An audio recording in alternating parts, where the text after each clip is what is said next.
आपने जो college choose करना है उसकी रिलायबिलिटी कैसे चेक करनी है, उसका आपने बैकग्राउंड कैसे चेक करना है, क्या वो कॉलेज आपके लिए ठीक है कि नहीं है।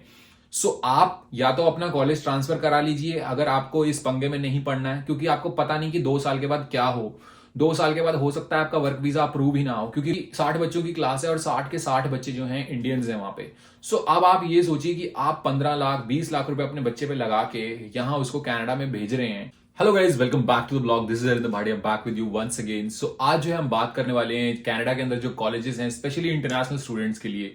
जो भी लोग दूसरे दूसरे देशों से आ रहे हैं, काफी लोगों का मेरे पास सवाल आता है और कमेंट्स वगैरह आते हैं मेरे और भी बहुत सारी वीडियोस के ऊपर कि सर फलाने जो है मेरे स्टडीज के हिसाब से मुझे कौन सा कॉलेज लेना चाहिए, मुझे किस प्रोविंस में जाना चाहिए, क्या ये कॉलेज मेरे लिए ठीक है कि नहीं है।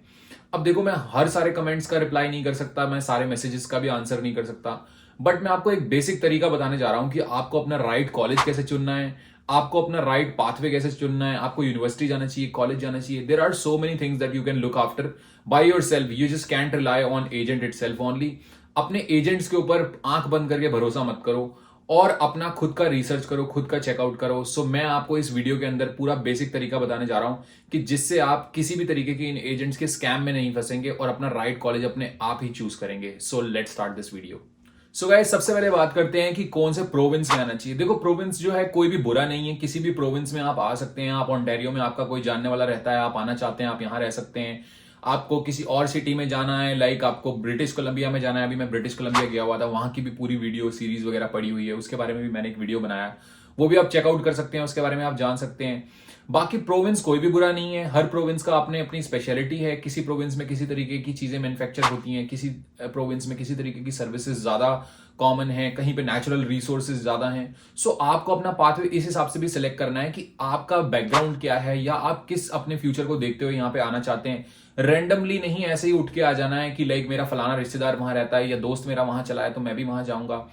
आपको सोच के आना है कि आपको अगर किसी दूसरी चीज में इंटरेस्ट है, क्यूबेक आपके लिए क्यों बेटर रहेगा, या ओंटारियो में क्या स्पेशलिटी है, या ब्रिटिश कोलंबिया अल्बर्टा में क्या सब चीजें हैं। ये जो टोटल डिसीजन है वो आपका होने वाला है कि आपने कैसे आना है और किस हिसाब के वेदर कंडीशंस भी मैटर करते हैं। बाकी कितना बिजी है, कितना एक्सपेंसिव है, कितना सस्ता है। और अगर आपके माइंडसेट के अंदर ये है शुरू से ही कि आपको फलानी सिटी में जाना है, बट आपको वो मौका नहीं मिला इनिशियल स्टेज पे, आपको आपकी यूनिवर्सिटी या कॉलेज वहां पे नहीं मिलता है, दैट्स ओके। आपको वरी करने की जरूरत नहीं है। ये आपकी पहली सिटी है जहां आप आने वाले हैं एज अ स्टडी के तौर पे। आखिरी सिटी नहीं है आपकी कि आप यहां रह के यहीं रह जाएंगे जिंदगी भर। आपको पहले आके अपनी स्टडी फिनिश करनी है and then you can move on. जहां पर भी जिस भी सिटी में आपका बनता है कहानी, या आप वहां जाके पहले विजिट कर सकते हैं, महीना 10 दिन 20 दिन 1 महीना वहां रह के आइए। देन आप अपना बाकी सारा लगेज और अपनी चीजें लेके वहां मूव कीजिए। रेंडमली भी नहीं, कहीं पर भी मूव कर जाना है। ये एक चीज भी आपको ध्यान में रखनी है मूव करते टाइम कहीं पर भी।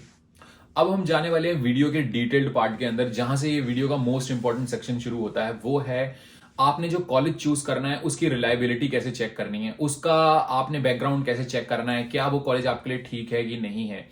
अब हमेशा आपने लोगों के मुंह से सुना होगा कि एक पब्लिक कॉलेज होते हैं और एक प्राइवेट कॉलेज होते हैं। प्राइवेट जो कॉलेज होते हैं वो या तो एक कॉर्पोरेशन के ओन्ड होते हैं या कुछ ऐसे ओनर्स होते हैं जिनके ओन्ड होते हैं। उसमें कोई भी जो है पब्लिक मनी लाइक ऐसे स्पॉन्सर्स नहीं लगे होते, गवर्नमेंट स्पॉन्सर्ड कॉलेज नहीं होता वहां पर, कोई आपको ऐसे बेनिफिट्स नहीं मिलते स्कॉलरशिप जैसे बड़े बड़े। प्लस जो है उसकी रिलायबिलिटी हमेशा कम रहती है प्राइवेट कॉलेजेस की। स्टैंडर्ड ऑफ जो एजुकेशन होती है वो भी थोड़ी सी कम रहती है। अब जो ये कॉलेज हैं इनमें से आप मोस्टली अगर आप किसी भी कंसल्टेंट के पास, चाहे वो इंडिया है, पाकिस्तान है, कहीं पर भी है, आप किसी, इवन दो कनाडा के अंदर भी जब आपको कॉलेज चेंज करना होता है, आप लोग किसी भी कंसल्टेंट के पास जाते हैं, वो लोग आपको एक कॉलेज हमेशा पुश करेंगे कि सर ये कॉलेज तो आपके लिए बेस्ट है, आप इस कॉलेज में ये वाला कोर्स ले लीजिए, फलाना है, ये है। फिर किसी किसी के मम्मी पापा साथ में जाते हैं तो उनको ऐसा लगता है कि फलाने ने बताया है तो ठीक ही बताया होगा, तुझे क्या पता 12वीं क्लास पास बच्चे को। इवन स्टूडेंट्स को भी इस बात पे पैनिक कर दिया जाता है उस टाइम पे, उनको भी डांटा जाता है कि तुमको नहीं पता, तुम्हारा ज्यादा शौक लग रहा है टोरंटो जाने का या मॉन्ट्रियल जाने का या वैंकूवर जाने का, चुपचाप जहां इसने बताया वहां जाओ, बढ़िया कॉलेज है जो ये बता रहा है, तुमको कुछ नहीं पता, तुम कभी गए हो क्या पहले। माँ बाप भी भोले हैं, हो सकता है आप भी थोड़े भोले हो, आपको ना समझ में आए कि वो आपको क्यों उस प्राइवेट कॉलेज को या उस स्पेसिफिक कॉलेज को क्यों जो है टारगेट कर रहा है उस चीज को। रीजन कहीं ना कहीं ये है, पीछे कुछ 2-3 सालों के अंदर आपने देखा होगा कि जो इंडिया के कंसल्टेंट थे वो बहुत ज्यादा Montreal Montreal Montreal Montreal push कर रहे थे। जिसके मुंह से सुनो सर मॉन्ट्रियल चले जाओ, 5.5 बैंड में भेज देंगे, 5 बैंड में भेज देंगे। अब रिसेंट इंसिडेंट्स में ऐसा हो रहा है कि मेरे अपने कुछ जानने वाले लोग जिन्होंने अभी रिसेंट में पीआर लगाए, जैसे मैंने आपको बताया 2-3 साल से ये चीज चल रही है। सो जो लोग इस चीज का शिकार 2-3 साल पहले हुए हैं, अब उनके साथ वो प्रॉब्लम्स फेस उनको करनी पड़ रही हैं, जिनको स्पेशली अपने वर्क परमिट लगाने हैं, जिनको अपने पीआर लगाने हैं। अब ये प्रॉब्लम आ किस चीज की रही है? नंबर एक, आप इनके एजेंट्स के बताए हुए कॉलेज से अगर आप कोई भी अपनी स्टडी करते हैं, चाहे वो 1 साल की है, 2 साल की है, 3 साल की है, अगर वो कॉलेज डीएलआई अप्रूव्ड नहीं है, देन वो जो कॉलेज है आपका, जो आपका वर्क परमिट आपको मिलता है, जो ओपन वर्क परमिट पीजीडब्ल्यूपी बोलते हैं जिसको, उसके लिए आप एलिजिबल नहीं हो। हाँ, किसी किसी केसेस में मैंने ये भी देखा है कि लोगों को वर्क परमिट दे दिए गए, मे भी हो सकता है लेबर शॉर्टेज की वजह से जो है वो वर्क परमिट्स इश्यू कर दिए गए, क्योंकि वर्क परमिट का जो प्रोसेस है वो एक मैनुअल प्रोसेस है। आपका एक इमिग्रेशन जो ऑफिसर होता है वो उस चीज को चेक करता है, then he can look into it, the details of your profile, your application, then he approves or refuse your visa, like on work visa. But other than that, अगर आपको वर्क वीजा मिल भी गया, ये चीज आपके PR के process के अंदर आपको प्रॉब्लम होगी, जिसकी वजह से मेरे अभी रिसेंट के जो कुछ फ्रेंड्स हैं उनको 15 पॉइंट जो कनाडा की स्टडी के मिलते हैं वो नहीं मिल रहे, जस्ट बिकॉज उन्होंने किसी मॉन्ट्रियल के एक प्राइवेट कॉलेज से जो है अपना स्टडी किया है, and then they are not eligible to get those 15 points, because जो एक्सप्रेस एंट्री का प्रोफाइल है पूरा का पूरा ये ऑटो जनरेटेड है। सबका सब जो है आपने अपनी डिटेल्स भरनी है, देन सिस्टम ही आपको जनरेट करके पॉइंट्स बताता है। अगर आपका इंस्टीट्यूट एलिजिबल ही नहीं है तो आपको वो 15 पॉइंट्स नहीं मिलेंगे। आज की डेट में जहां पर एक्सप्रेस एंट्री के ऊपर इतनी ज्यादा मारामारी चल रही है, एक एक पॉइंट मतलब 1-2 हजार डॉलर से भी ज्यादा कीमती है जिंदगी के अंदर। सो उस जगह पर अगर आपके 15 पॉइंट्स कम हो जाते हैं, सो आपके हो सकता है कि पीआर लगने के चांसेस जो हैं बिल्कुल या तो नामुमकिन हो जाएं, या आपको पीएनपी लगवानी पड़े, या किसी से 30-40 हजार डॉलर की एलएमआई खरीदनी पड़े। आपको इस प्रोसेस में नहीं फंसना है, एजेंट्स के बताए हुए कॉलेजेस में नहीं जाना है, आपको अपनी खुद की रिसर्च करनी है। अब वो करनी कैसे है उसका भी बताता हूं। Public college and private college, public college जितने भी हैं मोस्ट लाइकली वो जो है डीएलआई अप्रूव्ड है। अब बात करते हैं ये चीज चेक कैसे करनी है। आपको गूगल पे सिर्फ टाइप करना है डीएलआई इंस्टीट्यूट। जैसे ही आप टाइप करोगे जो फर्स्ट वेबसाइट आएगी जो गवर्नमेंट की वेबसाइट है, अगर नहीं भी आती है इट्स ओके, इस वीडियो के डिस्क्रिप्शन के अंदर आपको उसका लिंक मिल जाएगा। सबसे पहले आपको उस लिंक पे क्लिक करना है, आपको वहां पे जाना है। सबसे पहले अपना प्रोविंस चूज करना है कि लेट से अगर आप ऑन्टेरियो में जाने वाले हैं, देन आपको जो है अपना कॉलेज का नाम टाइप करना है वहां पे, जिस भी कॉलेज में आप इंटरेस्टेड हैं जाने के लिए, या आपको किसी ने पिच किया है वो कॉलेज की इस कॉलेज में चले जाओ ये बढ़िया है, या उस सिटी में चले जाओ वहां पर ये वाला कॉलेज है। देन आपको उस कॉलेज का नाम टाइप करना है, फिर उसके आगे उनका डीएलआई नंबर लिखा आएगा। अब देखो डीएलआई नंबर तो सब कॉलेजेस का होता है जितने कॉलेजेस हैं कनाडा के अंदर, बट उनका अप्रूव होना या ना होना वो अगले सेट ऑफ उसके रूल्स के अंदर लिखा हुआ है कि क्या उसके अंदर आप इंटरनेशनल स्टूडेंट्स को वो एलिजिबल हैं कि नहीं है। क्योंकि जो कोर्सेज डिजाइन किए गए हैं कनाडा के अंदर, जो गवर्नमेंट अप्रूव्ड कोर्सेज हैं, उसके अंदर आपको मिनिमम जो है 8 मंथ्स की स्टडी करनी पड़ती है to become eligible for 1 year of work permit. And also अगर 8 मंथ्स नहीं होता सो 900 आवर्स जो है आपको कंप्लीट करने होते हैं उसके अंदर। सो ये आपको बात मेक श्योर करनी है। इसलिए काफी सारे इंस्टीट्यूट और काफी सारे कॉलेजेस जो हैं इसके लिए एलिजिबल नहीं है। सो आप जैसे ही अपने कॉलेज का नाम टाइप करेंगे उसके साइड में लिखा हुआ आएगा कि ये जो पीजीडब्ल्यूपी अप्रूवल जो क्राइटेरिया के अंदर है कि नहीं है। सो साथ में लिखा होगा यस या नो। यस का मतलब कि आपका जो वो इंस्टीट्यूट है जो आप सर्च कर रहे हैं वो एलिजिबल है, कि अगर आप उस इंस्टीट्यूट से कोई भी प्रोग्राम करते हैं then that program if it's 8 months, minimum 8 months और मैक्सिमम कितना भी हो सकता है, सो आप वर्क परमिट के लिए एलिजिबल हैं और आपको आपके पॉइंट्स भी मिलेंगे कनाडा में स्टडी के। बट अगर वहां पे लिखा है नो, स्ट्रिक्टली नो, यस और no is like a black and white. Clear है यस है तो यस आप पीजीडब्ल्यूपी के लिए एलिजिबल हैं, और नो लिखा है तो नो। बट अगर कुछ केसेस के अंदर ऐसा भी है, जैसे मैं अगर फॉर एग्जांपल कोई कॉलेज सर्च करता हूं यहां पर, लेट से कि ब्रिटिश कोलंबिया का कॉलेज यूनिवर्सिटी है कनाडा वेस्ट यूनिवर्सिटी करके, मैंने वो सर्च किया यहां पर। अब आप देख रहे हैं साथ के अंदर लिखा आ रहा है कि पीजीडब्ल्यूपी अप्रूव्ड है, यस, राइट। यस लिखने के बाद भी ब्रैकेट में लिखा हुआ है कि डिटेल्स। अब हमें उस डिटेल्स पे क्लिक करना है। इसका मतलब है ये तो ना ब्लैक है ना व्हाइट है, ना ये एलिजिबल है पूरा और ना ये लाइक बिल्कुल अप्रूव्ड नहीं होगा, ऐसा भी नहीं है, लाइक नो भी नहीं है इसके अंदर। बट इसके अंदर क्या है कि कुछ सेट अमाउंट ऑफ कोर्सेज ही हैं, लाइक बैचलर्स को ऑफ आर्ट्स का कोर्स है, या कॉमर्स का प्रोग्राम हो गया, या फिर आपका एमबीए का प्रोग्राम हो गया। सो लाइक जैसे ये 4 प्रोग्राम्स की लिस्ट है, सो आप जब ऐसे लिस्ट में जाएंगे प्रोग्राम्स की, जब डिटेल लिखा हुआ है, सो इसका मतलब ब्लैक एंड व्हाइट नहीं है। There are some certain programs you can do and those are the only programs you can do from here, then you can be eligible for work visa. So अगर आपको work visa लेना है then you have to make sure that you are only enrolling in this program. This is only for the student who wants to stay in Canada for a longer period of time. हाँ, जिनका ऐसा कोई intention है मन से कि उन्होंने 20-30 लाख रुपए लगा के कनाडा में आना है, 8-10 महीने की, 1 साल की, 2 साल की स्टडी करनी है और फिर वापस इंडिया चले जाना है या किसी भी देश में चले जाना है, सो उनके लिए तो कोई इशू नहीं है. आप किसी से भी स्टडी करें, आपको वर्क परमिट मिले ना मिले क्या फर्क पड़ता है. लेकिन हाँ, जो लोग लॉन्ग टर्म सोच के आ रहे हैं, जिनको यहाँ पे पीआर भी लगाना है, जिनको वर्क वीजा भी लगाना है, उन लोगों के लिए बहुत ज्यादा ये इंपॉर्टेंट है कि वो जो अपना कोर्स ले रहे हैं वो वाइजली सिलेक्ट करें. अपना स्पेशली कॉलेज, ये अभी बात हो रही है कॉलेज की, सो अपना जो कॉलेज है वो वाइजली सिलेक्ट करें. इससे जो है पहले ही चेक कर लें, क्योंकि अभी रिसेंट में क्या हुआ कि मॉन्ट्रियल के बहुत सारे कॉलेजेस के ऊपर छापे पड़ रहे हैं और उसके अंदर बहुत सारे ऐसे कॉलेजेस और यूनिवर्सिटीज हैं जिनका जो है नाम रिमूव कर दिया गया. लाइक अगर मैं बात करूं, हर्जिंग कॉलेज करके है, सो उसके डिटेल में जाते हैं. लाइक उसके बाहर ना यस लिखा है, ना नो लिखा है, ना यस डिटेल्स लिखा है, राइट. सो उसके बाहर सिर्फ लिखा है कि डिटेल्स. अगर मैं उसकी डिटेल में जाता हूं, वहां पे क्लियर कट लिखा है कि जिन भी लोगों ने जो अगस्त से पहले यहां पे स्टडी की है 2023 में, वो लोग ही सिर्फ पीजीडब्ल्यूपी के लिए एलिजिबल हैं. वो भी उनकी जो स्टडीज हैं वो 8 मंथ्स और 900 आवर्स होनी चाहिए. बट जो भी लोग उस कॉलेज के अंदर, हर्सिंग कॉलेज हो गया या फिर एक कनाडा कॉलेज करके है मॉन्ट्रियल का, इन दोनों कॉलेजेस की जो मेरे अटेंशन में आए, ऐसे और भी बहुत सारे कॉलेजेस हैं. सो उनके अंदर अभी हुआ ये है कि उनको इस डीएलआई लिस्ट से रिमूव कर दिया गया है, क्योंकि जो स्टैंडर्ड होता है, एक सेट स्टैंडर्ड होता है एजुकेशन का, वो उन कॉलेजेस में नहीं मिल रहा होगा, या वो स्टूडेंट जो हैं उस हिसाब से मार्केट को नहीं बेनिफिट दे रहे होंगे. Like after you finish your studies, even Canadian government make sure कि आप मार्केट में जाएं, आपको जॉब मिलनी चाहिए, राइट जॉब मिलनी चाहिए जिसकी आपने स्टडी करी है. ऐसा नहीं कि आपने कोई काम करके आप फिर ड्राइविंग कर रहे हैं या आप डिलीवरी कर रहे हैं, कुछ भी कर रहे हैं, XYZ. काम कोई भी बुरा नहीं है, बट कनाडा की गवर्नमेंट इस बात के स्टैटिस्टिक्स के ऊपर भी वर्क करती है कि लाइक किस कॉलेज से पढ़े हुए बच्चे कौन सी जॉब्स कर रहे हैं, क्या उनको वो जॉब्स जो है मिली हैं. सो अगर वो सेट स्टैंडर्ड्स के ऊपर नहीं आता, देन उन कॉलेजेस के लाइसेंस चले जाते हैं, जैसे इस कॉलेज के चले गए.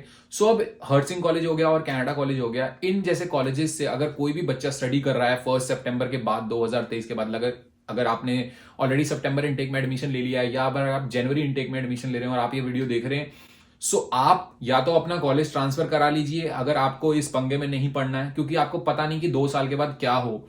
2 साल के बाद हो सकता है आपका वर्क वीजा अप्रूव ही ना हो, क्योंकि रिसेंट केस के अंदर हुआ ये कि आपका वर्क परमिट तो अप्रूव हो गया, लेकिन उसके बाद वर्क परमिट अप्रूव होने के बाद अब पीआर के पॉइंट्स ही नहीं मिल रहे हैं. सो आपको ये बात मेक श्योर करनी है कि आप जो अपना कॉलेज सेलेक्ट कर रहे हैं, हो सकता है लास्ट टाइम जब आपने सेलेक्ट किया साल पहले, 6 महीने पहले, वो एलिजिबल था, बट अब करंट सिचुएशन के हिसाब से like let's say January intake के अंदर ना हो एलिजिबल, उसके बाद ना हो.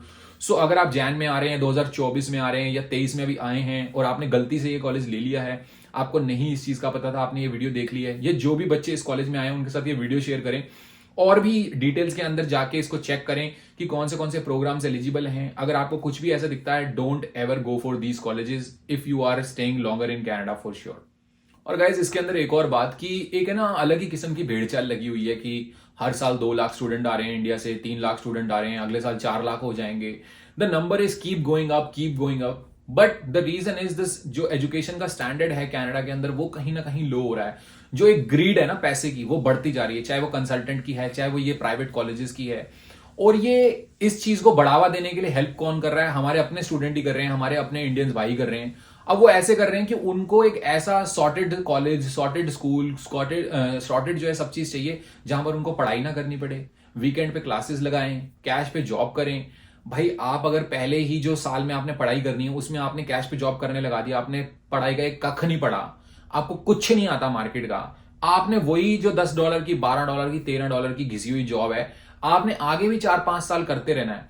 अगर आपने उस जॉब से एक्स्ट्रा $20,000 बना भी लिया, $30,000 बना भी लिया साल में, वो कोई बेनिफिट नहीं देगा. क्योंकि जिस बच्चे ने अच्छे किसी भी कॉलेज से 1 साल की स्टडी की है, अच्छा कोर्स किया है, उसको उस कोर्स के बारे में पता है, he can go in a market, get a right job, then he can make $60,000, $70,000 minimum starting salary in Ontario and British Columbia and Quebec. Minimum salary $60,000 right now, $50,000. Like IT is paying right now minimum $60,000 to $70,000 if you know what you are doing. So अगर आपको आपका काम आता है, $70,000-80,000 आपने study खत्म होते ही ऐसे ही बना लेने हैं साल के. सो इस भेड़ चाल के अंदर मत पड़ो. और अगर आपका बजट नहीं है आने का, you can wait, you can take a loan, whatever the best you can do, but don't hush rush. Hush rush से कुछ नहीं पड़ा, सारी जिंदगी आगे की खराब हो जाएगी इधर उधर धक्के खाते हुए.